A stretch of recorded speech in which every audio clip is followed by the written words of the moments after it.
Kia ora. Welcome into the form where we've got group racing at Ellerslie and Riccarton to look forward to this weekend. So to take you through the action and try and find the winners is Bevan Sweeney and Lee Thinnish, just the smaller team this week with Aidan enjoying his holiday. So let's have a look at the agenda. We'll start with our Ellerslie features. It's Manco Easter Handicap Day. Riccarton features as well. Really looking forward to the action down south. Our race trackers, the Quokka preview featuring the trackside media slot holder in Waitak. Invercargill harness preview, Group 1 action for the 2-year-olds on Sunday, and our best bets to round out the show.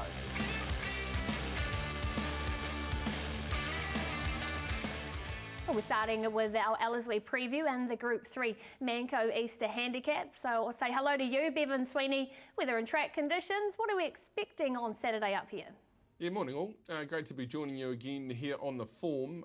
Ellerslie, well, it's not overly great for the next 3 days, but as we know, this track will drain very, very quickly. But Saturday, probably the worst of it, Pip. There's suggestion on Met Service that there are some thunderstorms in the mix there, but heavy rain. Track will be good for, they won't change that, but certainly there will be some rain about, but we'll just have to keep an eye on the track. It should hold up well, as we know. So let's take a look at our feature. It is race number 7 on the card, the Group 3 Manco Easter Handicap. And Provence is our favourite at $5, and an open affair with Snazzy Tavi at $5.50, and about 3 or 4 of them there at that $7 quote. So let's have a look at the form leading in. We'll start with Provence. And Bevan, what did you make of her run at Trentham? Brilliant run.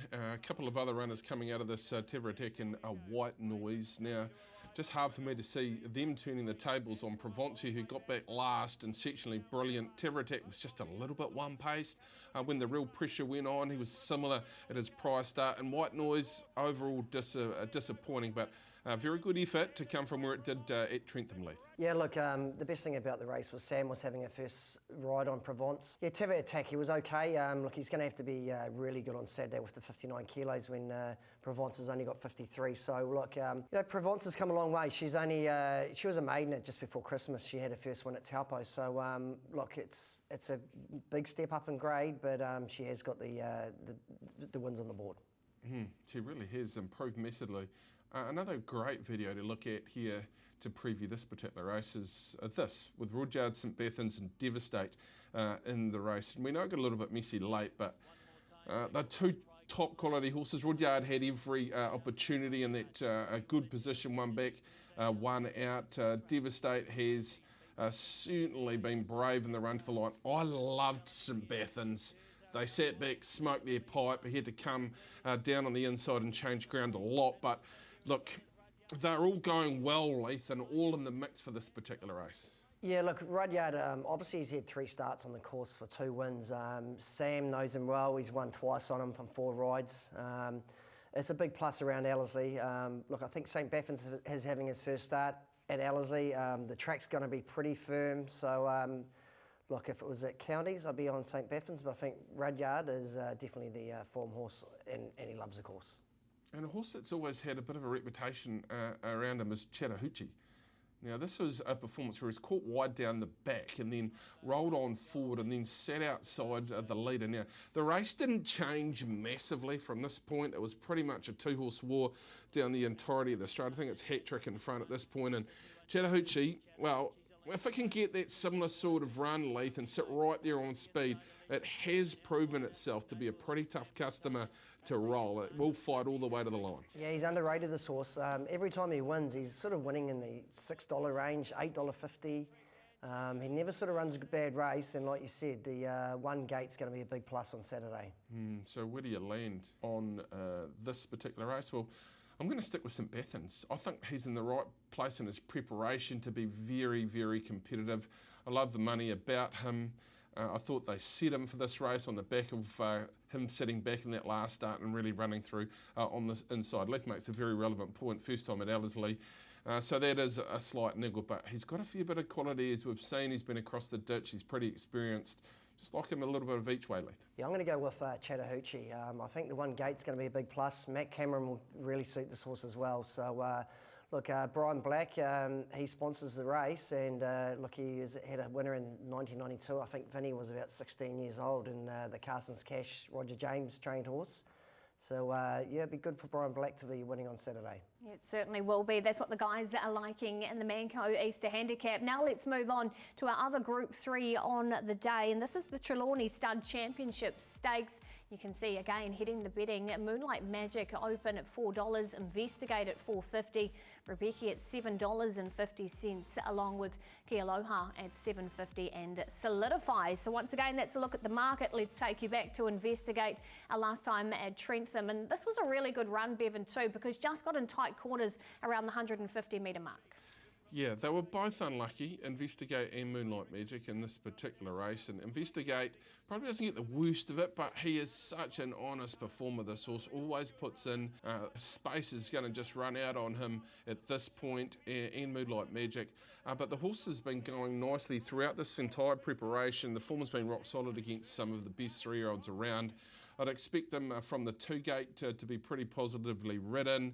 Fit horse coming into this particular race, and Wiramu is very good on one that goes forward. Obviously, Billy knows the horse well as well, and look, there was a little bit of interference. There was a protest in the race. It was a missed. So I really like the run of Moonlight Magic. I know she's been up a long time, but I thought if she had clear running, she may have won, I reckon. Kealoha is an interesting runner, as is Solidify. I think they're both players in this, and Rebecca runs 5th in this particular race. But Kealoha and Solidify, they sort of come together. Kealoha has to clear the Sullivan runner just in front of it, and then they pretty much work home together. And you see Rebecca chasing them from the tail of the field, and that horse just does quicken quite nicely, but I just don't think there's much between these two when they hit this race on Saturday, Leith. I thought Kealoha was probably a horse that she looks like the 2100 metres is really going to suit her.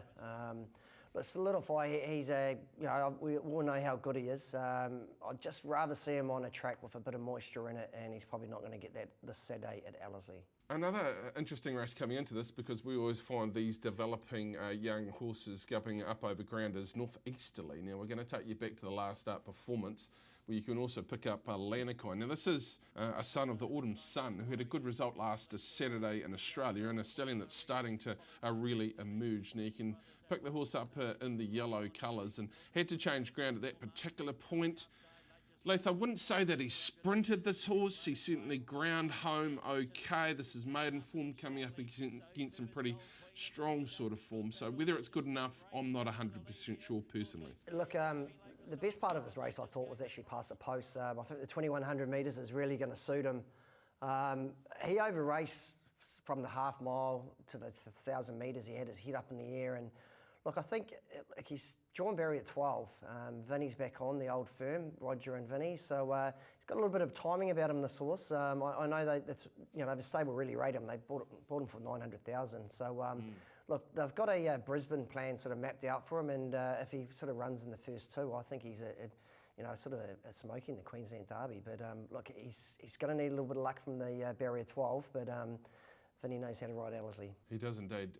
Where to land? That is the question, and I found it pretty difficult. I actually went with Solidify. I think this horse is going nicely enough to be a major player in this particular race. I think he's now at a point in his preparation where he'll just keep on toughing this out, and I thought he was some pretty good each way value in what I found is a very even race. I'm going to go to the Our Manzor filly, Moonlight Magic.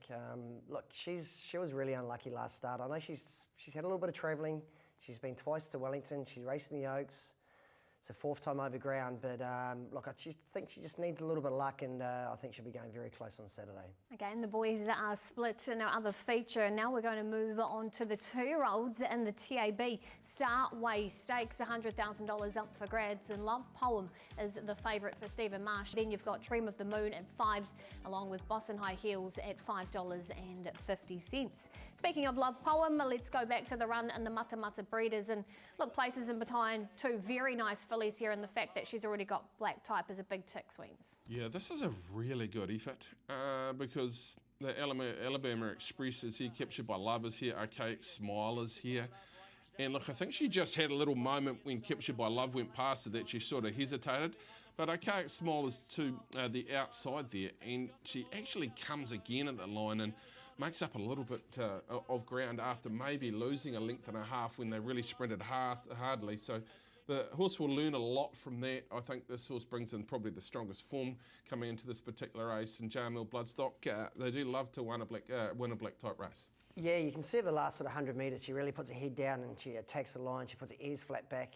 We've all seen how good Capture by Love is. The second horse, third horse have come out. The form's pretty strong, so I think going out of that race, it's definitely the leading form race for me. A dream of the moon for Te Akau. Well, they always travel with their 2-year-olds and they generally have success. The last race day start was at Taranaki, and you just forgive on a heavy track condition, but the prior effort in the weight field was very good behind Captured by Love and Poetic Champion. She hit the line nicely on that occasion, and they gave her a very, very soft hit out in preparation for her race on Saturday. Leith just hitting the line down towards the inside without really being asked. No, it was a nice easy trial. Obviously the winner's pretty rated highly, Sister KN.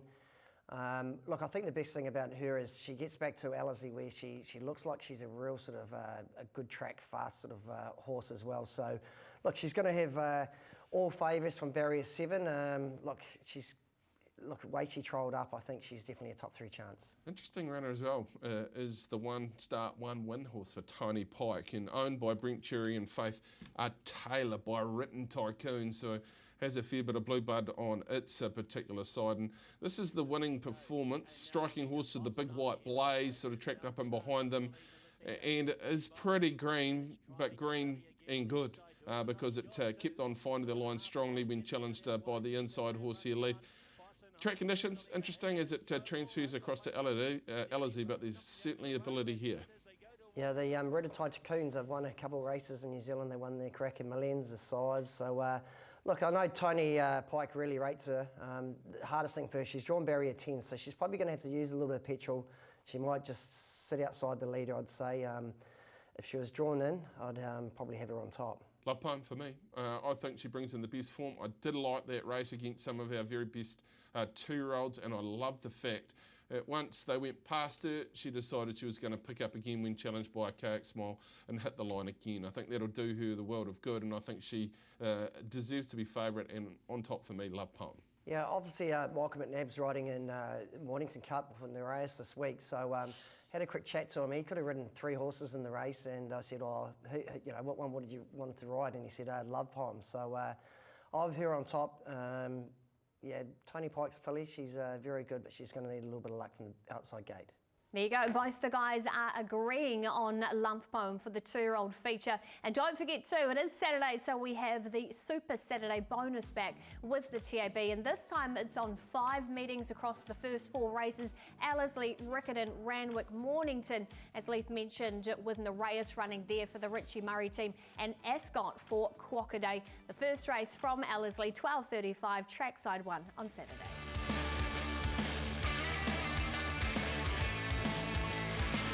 Coca-Cola Canterbury Gold Cup Day at Riccarton. Bevan, as we head back to you, what are we looking like running on Saturday down there?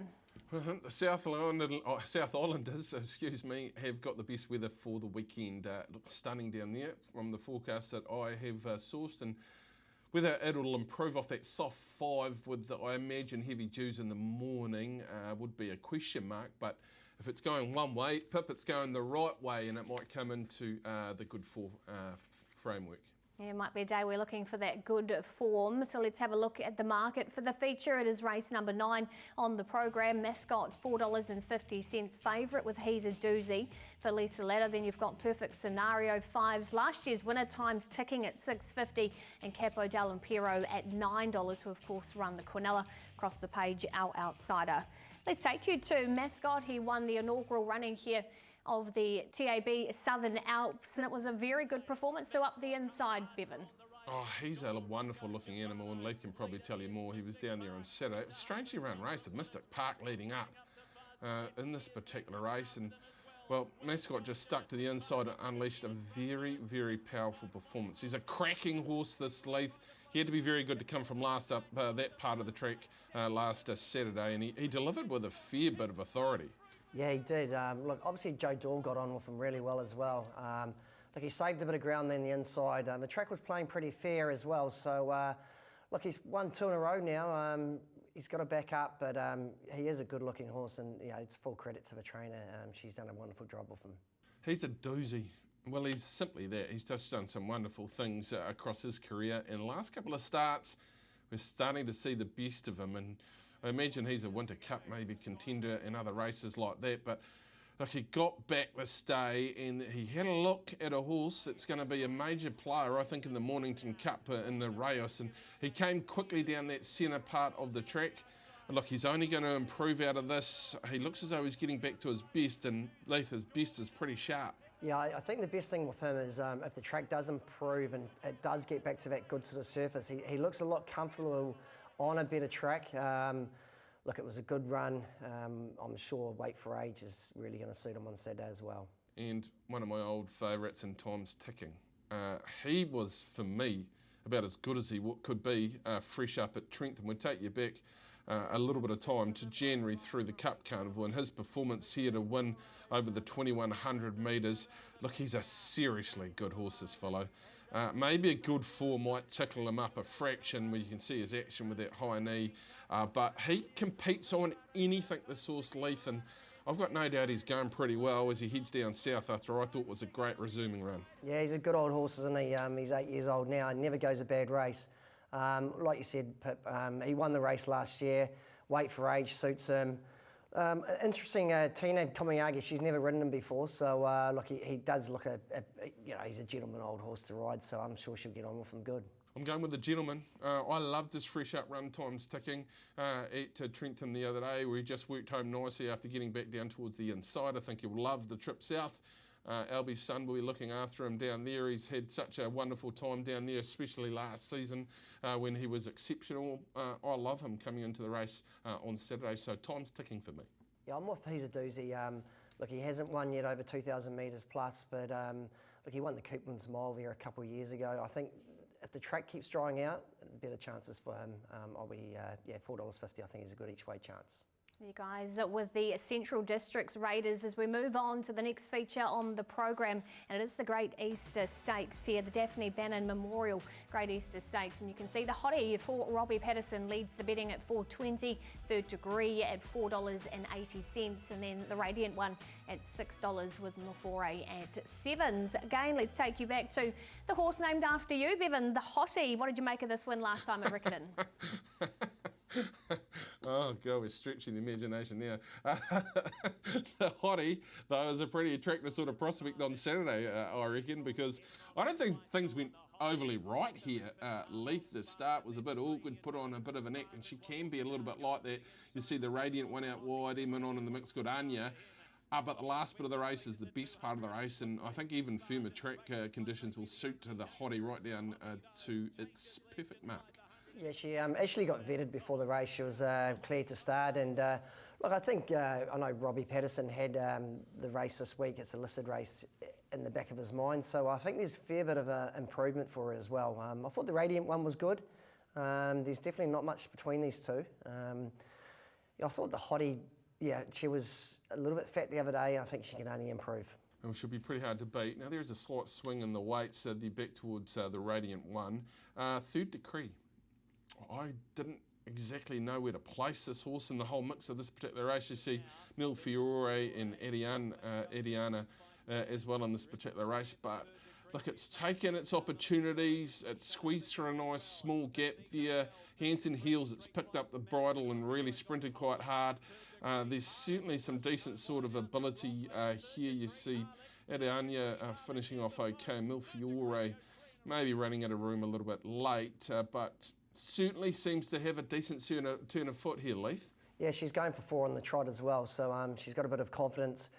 She's got a little bit of weight to carry. I just thought the form out of last Saturday's race at Riccarton's probably a little bit stronger than the Ashburton form there, we just saw. And our Echo's been up north and performed with great credit, winning 2 starts ago and put up this performance at its most recent performance in running third. Now this year we go from the bottom to the top of the weight scale here, but look, he's a big, bold horse who just keeps on finding. Bradman has franked that form. He's a decent sort of horse, and we've spoken about Provence, who is a major player up north on Saturday as well. But it was only the last bit he got rolled here, Leith, and he's probably going to be better stepping back and trip on Saturday. And he's a good quality horse, albeit weight can stop a train. Yeah, exactly. The weight's a little bit of a worry in the gate 11. Look, it's 2 starts ago when he won at Trentham was amazing. Like, he just flew from nowhere. So where did this horse come from? He won so easy, and he's backed it up for another good run 2 weeks ago at Wellington. So, look, he's going to need a good ride by Lily Sullivan, gate 11. Look, he does like the track there at Christchurch, so he's definitely a top 4 chance. I almost went with our Echo, even with the weight, but I am going to stick with the Hottie for Robbie Patterson. When Lee says they're going to improve, they will improve. If there's any improvement there, the Hottie is very difficult to beat, and I think any improving track conditions should suit the Hottie right down to the ground, and looks very tough to beat for mine, Lee. Yeah, I'm with you as well, Bevan. I thought the Hottie, like, she's just going to improve out of that last race. Barrier 1. The Radiant one was pretty good as well in the same race, so both of them have to back up again, but I think I just have the Hottie just on top from the draw. Now time to move on to the New Zealand Bloodstock War Step Stakes. We'll have a look at the market. Race 8 on the card. Race Ace heads the betting back from the Oaks at $3.60. No Rain Ever at $5. Epibeal at that quote as well on the back up for the Pitmans, and Quintabel at $10. Let's look at the market. Clearly 3 up the top, and a couple of them will highlight, starting with Epibeal on the back up after winning the NZB Insurance Stakes here, Bevan. Quite a few coming out of it as well.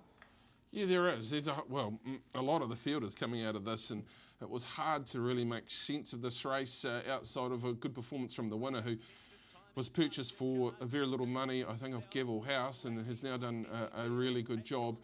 Look, No Rain Ever had to go back from the draw, and I don't think copped these track conditions at all. So improves on Saturday from a better draw. Sense of timing I thought was really, really good. Epic Beal.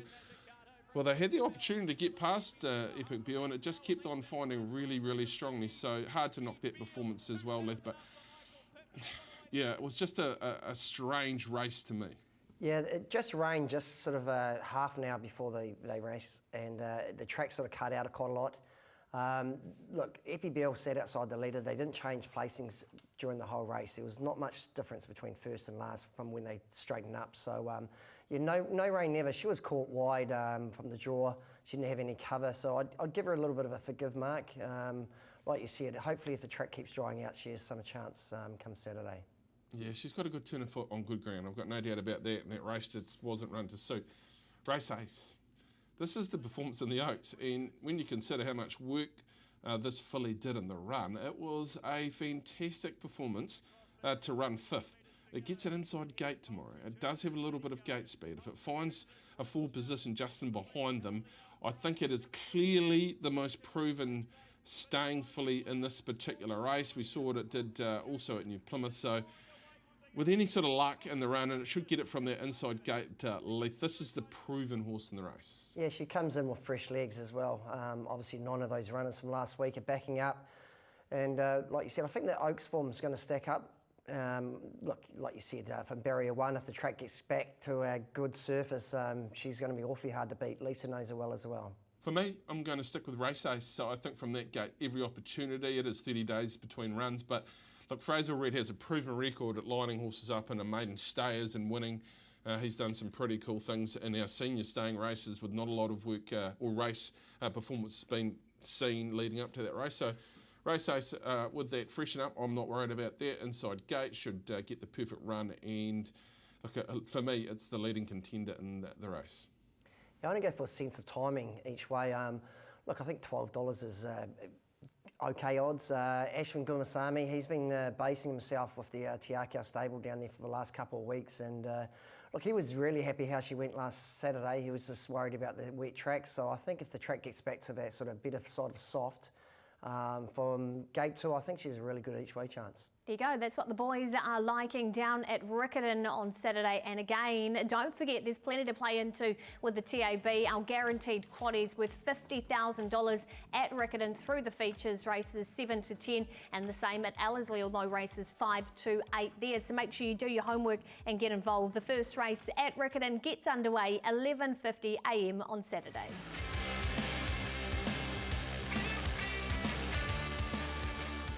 Time for race trackers on the form. As usual, Leith, we always start with you. Who's the one this week? I'm going to take you to a ex-New Zealand horse, Scarlet Oak. She's now with the Chris Wallace stable in Sydney, and look, here she is on the inside. Aussie Care and a syndicate of owners have bought her off the Max and Joe Smithy's Monavale team. So look, she's having her first start this Saturday in a Group 3 race. Look, she's drawn barrier 1. It's not like Krista Duvis with a horse to give her a first start in a Group 3 over there, over 1,400 metres. So look, to my eye, she's going pretty good, and look, she's paying $6 on Saturday. I'll be having a little bit each way on her, but just watch her because I think she's a horse who can win a Group 1 race come Brisbane Carnival, I think. I'm going to take you back a couple of weeks. I struggled to find one out of last week with the way the Woodville track raced and the rain that fell at Otiki on Saturday. So I'm back to Trentham, and gee, reviewing this, Lord Donovan was fantastic. He was back in trip to 1,200 metres, and look, sectionally he was amazing in this particular race. I'm not sure where he's going at this present moment, but I'm sure Wills has got something mapped out for him. He might even like a trip across the ditch with Lord Donovan. I'm not 100% sure, but that was a race that suggested he's not too far away from winning again. Certainly was, and I'm going to take you to a debutante for Jean and Dave Fahey. This is actually her winning the qualifying trial, Apawa Shirley. Now, she's a half to the great Apawa Superstar. She's by Aussie Infrared out of Apawa Tab. She runs 17.17 here, and she's the only greyhound from the litter at this stage that's actually named. She just ran this qualifying trial on April the 12th. I think wait for her to strike down at Addington Raceway for Jean and Dave. She should be going very close on debut from a nice family. So that's my racetracker, Leithwood, Scarlet Oak and Lord Donovan for Bevan. Make sure you note them down and pop them in your black book. Saturday sees the running of Western Australia's richest race, the $5 million Quokka, and we're lucky enough to have Brittany Taylor joining us. Brittany, what's the vibe like over there in Perth for the week? Pip, I cannot tell you how excited everybody here is in the West. It's been such a big build-up with the Quokka, as it is for any slot race. I think we're talking about this race months and months in advance as each of the slot holders lock away their contender, and now it's finally here. The week's upon us, and I just can't wait for Saturday, and it looks like we're going to get the most perfect conditions. 31 degrees is the forecasted top at the moment. It'll be sunny skies. We'll be on a good 4 track, and the rails at the 3 metre position, which I think is the best pad that we've got.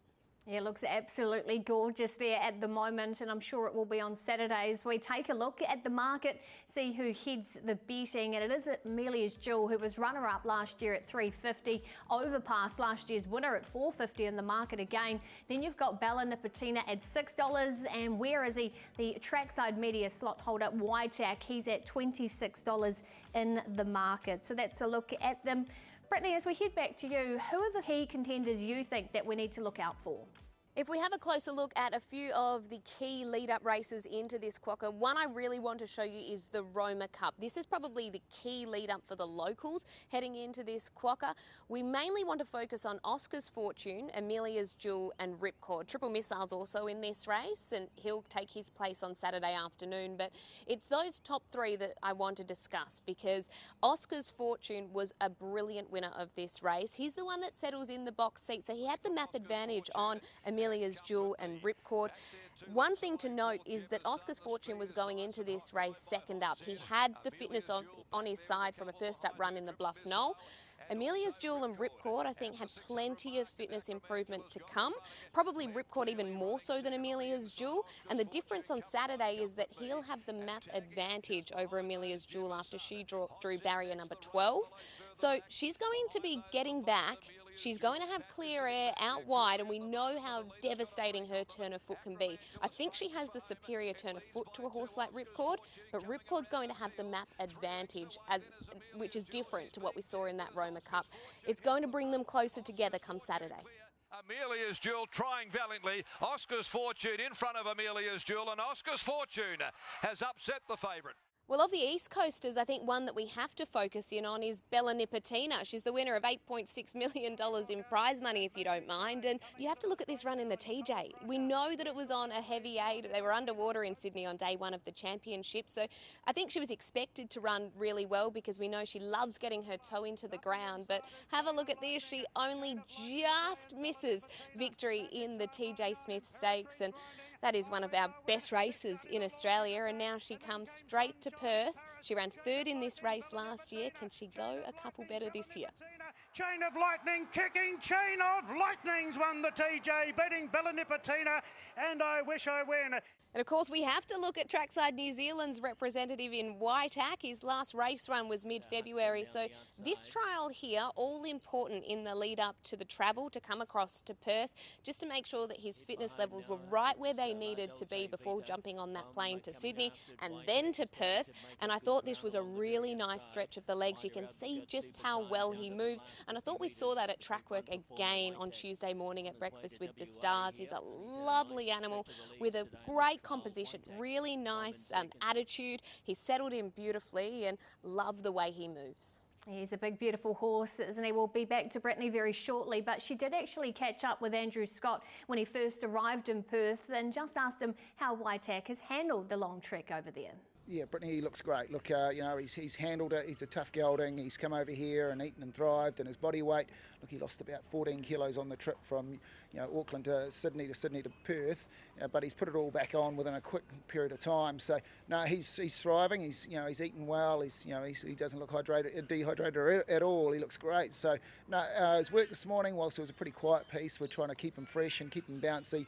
You know, if anything, he probably is looking for a little further than the 1200. But with the light piece of work this morning, he looked keen to get on, and he's got a good bit of bounce about him. He's a sort of a new kid on the block, and it's very hard to compare New Zealand sprinters to, well, it's not often a New Zealand sprinter comes over and be's competitive with some of your best sprinters. And look, we're very hopeful. There's not a great deal of confidence. We've just got to hope that, you know, we know if he gets the right sort of run and they get along a bit, he can quicken well. It's just, you know, for him to be his best chance, he probably needed a good bit of give in the ground. But look, he's here. He's as well as he can be, and we just got to hope that he quickens well on the day. But yeah, very hard to measure up the form. But we'll always bear in mind that New Zealanders come over here, and they generally their best chances are over 2,000 metres. Well, as you would expect, Brittany, it's a super field. It's worth $5 million. So have you come up with a top four for us? Now, a top four in this race has honestly given me sleepless nights, and you speak to all of the form analysts here in Perth and everybody is of the same opinion. When you write down your four and then you start looking and think, well, I've missed this one, I've missed that one. There's genuinely, I think, about 7 runners that you can make a serious winning case for. I've settled on King of Sparta. I keep going back to that expressway victory back in February, and Malkovich was in that race, really ran them along, and King of Sparta was able to reel him in. We're going to get similar sort of conditions in terms of the race on Saturday. Malkovich is drawn to lead, and I think he only knows one way, and that is to really run them along.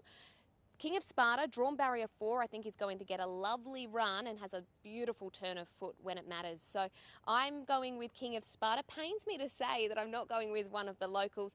Amelia's Jewel, I think, will run second. I think she'll be flashing at the rate of knots out wide. She's drawn barrier number 12. So she is just going to have the map disadvantage, I guess. She's going to be that little bit further back, but she's an absolute superstar.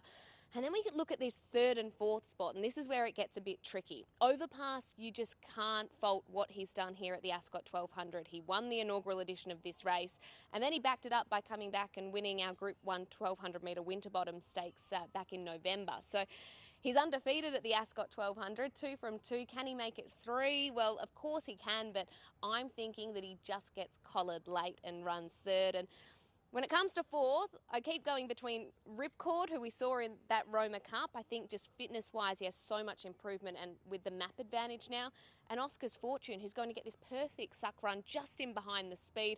I think they'll be duelling it out for 4th. So that's almost a top 5 if I'm allowed to do that. I suppose just because it's you, Brittany, we'll let you do that. It's been fantastic to have you part of the form, and we're really looking forward to you being part of the coverage on Saturday for the Quokka. Thanks, Pip. Can't wait for Saturday. I'll be here at Ascot bringing you all the latest on Waitak and everything to do with the Quokka for Trackside. Can't wait. Thanks, Brittany. That was Brittany Taylor, and yes, she'll be joining us on Saturday, Trackside 1 as well. As we have a look at this promotion with the TAB, we do have a bonus back around the Kiwi slot holder, back New Zealand's own Waitak, and if he finishes 2nd to 7th, which, come on, surely he can, you can get a $50 bonus bet back in your account. So get him behind Waitak in the Quokka this weekend at Ascot. We look forward to Diamonds Day on Sunday at Invercargill for the harness. So let's take a look at what weather we can expect on Sunday. It's a high of 14 degrees, a low of 8, so a little bit chilly down south as you would expect at this time of the year. Occasional rain, westerlies turning northerly. And Craig, as I say hello to you, it's the 2-year-olds to the fore this time for the Group 1. Yeah, thanks, Philippa. Great to be joining you on the form. It is Invercargill's big day of the year, $370,000 worth of stakes. They've got a Group 1. And that Group 1 is, of course, the big one, the Diamond Creek Classic worth $110,000. Here's the market as we look at it. Rubera, unbeaten, 2 from 2 from the All-Stars. Look really good today. Got the chocolates last start for the Dunn team. Second favourite around $4. You're looking at Ukraine for Bob Butt at 6. And, of course, Better's Anvil, last start winner at $6 as well. Really dominant. Probably the best form coming into this race has come out of the kindergarten. We'll have a look at that from its last start. Rubera, winning on a wet track. Outstanding performance at Wyndham. You pick them up at the top of the lane here. He's been parked out for the last 800 metres. On his inside is Ukraine. On his outside is Always Dreaming. At this stage, he looks like he's got to battle the last 100 metres, but he kicks underneath of Blair Orange, lifts and gets past Ukraine late in the piece. His first up running only beat 2 horses, but he Got the Chocolates fair and square, and I think he's a horse that will get a strong 2,200 metres. There's a family of Bella Montana. It's a good family. He's drawn out a little bit, but so have major rivals. One of them drawn in the second row and the other one to his outside. Yeah, my selection in the race has to be Ribera. He's unbeaten today. I thought we showed that video. He's dominant, winning 280 into 230 is not a bad price. Blair Orange takes the drive. Country's leading driver. I think the main danger, you got Ukraine, who's got a good draw to his outside, got the Chocolates and Better's Anvil. But Ribera at 230, top pick for me in the Group 1. Let's go to race number 5. Really strong field. This is the Alabar Supremacy. Hot lineup here, and have a look at the market here. So you've got Dreams of Free 240. He was beaten last start, but I think he needed the run. You've got Built for Glory, nice one to last start, 280. Harrison John, Robin Jenner Dunn, $5. And then you're looking at Double Jeopardy, the stablemate of Built for Glory at $6. The video I want to show you is from Dreams of Free when he came to Alexandra Park. This is 3 starts ago. Let's pick him up at the top of the lane here. So he's outside them here. Now, to his outside is the Derby winner in Cold Chisel. He had the audacity to sit parked here, chase the dreams in this race and kick on and win. It was a tremendous performance. Then he lined up in the Derby, got parked out for Nathan, had no luck, 3 wide to the breeze over 2,700 metres. Last start, I think he was just half a run short. He had about 3 weeks between races. I think over the 2,700 metres will suit him. He's a great stayer. He's a very good horse, and what is a very good field. For me, if I was having a bet in the race, Dreams Are Free, I'll go with him again. I think he's a class horse. To take on the Telfer pair of Double Jeopardy and Built for Glory, and have a lot of respect also for Harrison John. Now, the other feature on the day is the Oaks, and it's a good field here. We'll have a look at the market for that. We've got good draws here with obviously the likes of Ruby Rowe, whose draws won the second row, and it's following out Louise Gill, who's your like leader from the inside. To its outside is Flying Alley, $5, stablemate of Ruby Low. You've got First Light at $8, and then you're getting out to the likes of Post Painter for Robbie Close at $16. Again, I want to take you to Alexandra Park and have a look at Ruby Rowe in the Ladyship. This is 2 starts ago. Really good performance. So in front here is All You Need Is Me. On its outside is Duchess Megxit, and out wider is Ruby Rowe. I thought she stuck on really nicely to run into third. She's a strong filly, and I think she's actually placed pretty nicely behind the leader, early leader, and Louise Gill. Now, if Louise Gill stays there, I think this filly will get a lovely run. 2,700 metres won't worry her. She was 280 on opening. You've got to remember, she's the only filly that has beaten All You Need Is Me, who went on to win the Oaks. So I think she gets back to that form. She's the one to beat. Main danger, Louise Gill, Flying Alley. Never leave out the Telfer team with Always Be Mickey. Looking forward to what is going to be a massive day there, Philippa, on Sunday afternoon. The Group 1 action along with the Group 2. It's going to be a big day. Certainly is, Craig. How lucky are we just coming off the Grins and the inaugural TAB Trot. Now we have Group 1 action at Invercargill, and the first 2 races from there as well with the TAB a bonus back opportunity. So make sure you get involved. The first race from Invercargill just past midday on Sunday.